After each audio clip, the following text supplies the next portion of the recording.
কারণ জামাত ইসলামের আমিরে আমি চিনি, যত দেখে না করে পাকনা দাড়ি টাড়ি ওনাকে আমি সালাম দিই, কিন্তু বয়সে আমার 5 বছরের ছোট উনি।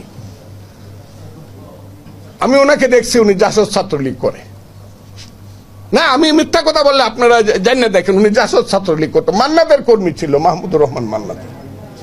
উনি খুব সুন্দর ভালো কথা বলে, আমি মনে করছিলাম এখন বুঝি বাংলাদেশ পাইব, কিন্তু না। তারা পরে দেখা গেল ফ্র্যাঙ্কেস্টাইনের ভূমিকা অবতীর্ণ হয়েছে, যে আশ্রয় দিছে তারা খাইতে চায়। কথাটা খুব ঠিক। 18 সনে যদি বিএনপি যদি দানের শীষ মার্কাটা কার বলেন আপনারা? বিএনপির তাদের পাল্লা মার্কা ছিল না, বিএনপির মার্কা দিয়ে তারা ইলেকশন করছে, বিএনপির আস্তিনের নিচে তারা আশ্রয় নিয়ে পলিটিক্সটা করছে 18 বছর 20 বছর। এখন যেন মনে হয় নৌকার দানের শীষ 2 সাপের 1 বিষ নাকি। এটা কারা ছড়ায়? ইউটিউব গুলা কার? 50,000 ইউটিউব আছে জামাত এবং শিবিরের, তারা এগুলো দখল করছে। ব্যাংক তারা দখল করছে, হসপিটাল তারা দখল করছে, প্রতিষ্ঠান তারা দখল করছে। এটা আমি খারাপ মনে করি না। বিশ্ববিদ্যালয় তারা দখল করে ফেলছে, ভাইস চ্যান্সেলর সব। আমি আমার জেলা দিয়ে বলি, আমার জেলায় একটা সিট যদি পায় জামাত, আমি মনে করবো আমার পুনর্জন্ম নিতে হবে। আমি চ্যালেঞ্জ করলাম, আমার কিশোরগঞ্জ জেলার জামাত 10% ভোট পায় দেখাক। সুহেল আছে এখানে, কিশোরগঞ্জ 10% ভোট পা। কিন্তু এখন আমার জেলা জামাতের কথা ছাড়া চলে না প্রশাসন। এগুলো আমরা অপমান বোধ করি না?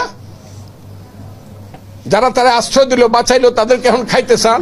এখন আবার মনে করেন বিএনপি দরকার নাই, আমরা ইলেকশন করে আমরা পাস করে ফেলবো। বিএনপি কে ভুলে গেছেন যে বিএনপি আপনাকে সমস্ত জায়গাতে আশ্রয় দিছে। দেশনেত্রী বেগম খালেদা জিয়ার 2টা স্টেটমেন্ট যদি মনে না রাখেন, 8 সনের পরে ভুল করবেন। জামাতের পক্ষ হইয়া যে 2টা স্টেটমেন্ট করছিল, আপনারা পড়েন সেই 2টা স্টেটমেন্ট, একটা 12 সনে একটা 13 সনে। তখন উনি বিরোধী দলের নেত্রী ছিলেন, আপনাদেরকে আশ্রয় দেয় নাই। দেশনেত্রী বেগম খালেদা জিয়ার মতো মানুষ পাইবেন, এখন আপনি বলে ফেলবেন 2 সাপের 1 বিষ, নৌকার দানের শীষ। কেন? আমরা একসাথে চললে কি হইতো? আপনারা ভালো হন, মুক্তিযুদ্ধকে স্বীকার করেন, আমরা মুক্তিযুদ্ধকে স্বীকার করব। আপনি ইসলামকে বলেন, আমিও ইসলাম স্বীকার করি, ইসলামী শাসন চান, আমিও চাই, তবে ভোট করে আসেন। কি কথাটা আপনারা মানেন কিনা? ওনারা যদি শরিয়া আইন করতে চায় আমার কোনো আপত্তি নাই। ওই যে মামুনুল হক সাহেবরা বড় বড় খুব কঠিন বক্তৃতা করে, অনেক কঠিন, এগুলো ভালো লাগে না। এই দেশে এটা মুক্তিযুদ্ধের দেশ, করুক। তারা যদি ইসলাম কায়েম করতে চায় কিভাবে করবে? লাঠি দিয়া নাকি ভোট দিয়া? বলেন আপনারা। তাহলে তারা যদি ভোট পায় আমরা তাদেরকে সেলিউট দিব, আপনারা ইসলাম কায়েম করেন, কিন্তু ভোটটা ঠিকভাবে করেন। অনার্থক দেশে গন্ডগোল। আমাদের নেত্রী বলছে, আমাদের নেতা বলছে পরশুদিন, জনাব তারেক রহমান, সবকিছুর সমাধান ওই যে সংস্কারের সমাধান ও ভোট, তাড়াতাড়ি ভোট দেন। বলছে কি না কথাটা?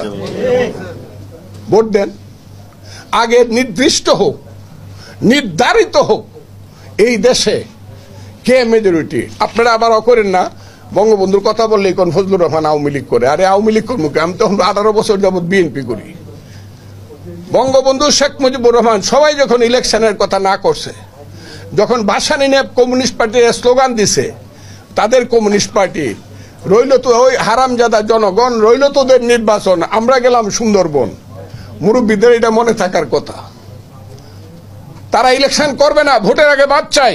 মৌলানা ভাসানীর স্লোগান। শেখ মুজিবুর রহমান বলছে যে না, আমরা আগে ভোট চাই, কারণ আগে নির্ধারণ হোক বাংলার নেতাকে।